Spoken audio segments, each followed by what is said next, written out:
Идел елгасы буена орнашкан Яңа Чабаксар Чуашстан Республикасының иң я шәһәрләренең берсе, аңа нибары бүгенге көндә 60 ел нигез салынуына. Бирдә яшәүче милләттәшләребез дә алар бик күп түгел, нибары 6000-га якын. Алар башлыча Чуашстан Республикасының татар авылларыннан килеп утырган милләттәшләребез.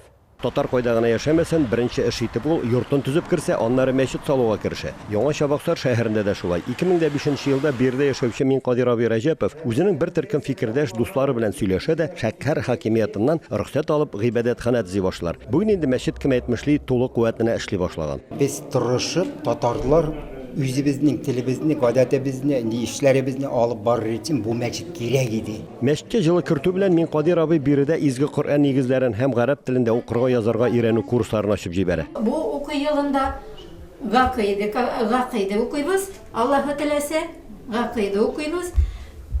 Һәм мөселманнарда төркемнәрне укыйбыз. Әле күптән түгел генә әлеге курсларда чираттагы чыгарылыш кичәсе булып узган. Ул чакта аны 7 укучы тәмамлаган. Быел тагын 21 шәкерт килгән.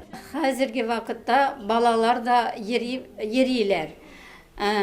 Менә әбиләре белән киләләр, әниләре белән киләләр. Алар да бик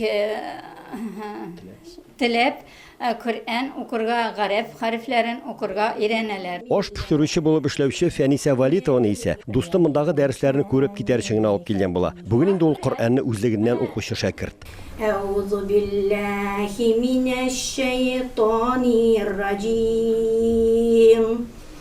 Бисмиллаһир рахманир рахим. Курсларның җитәкчесе Казанның Мөхәммәдия мәдрәсәсен тәмамлап кайткан Гүзәлия апа Адиева белдергәнчә, дәресләрдә әхлак, тәрбия темасына да зур игътибар бирелә. Без өйрәнәбез тәҗвид кагыйдәләрен, Коръән сураларының тәфсирләрен,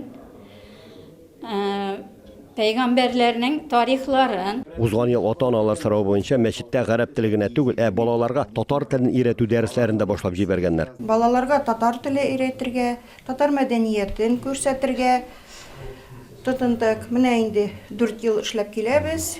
Уңышлы гына.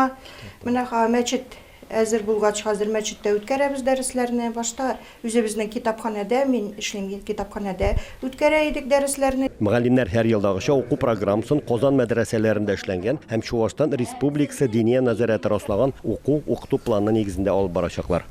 Чуашстаннан Рамис Сафин, Ахмед Мөдәрисов, Яңа Гасыр каналы.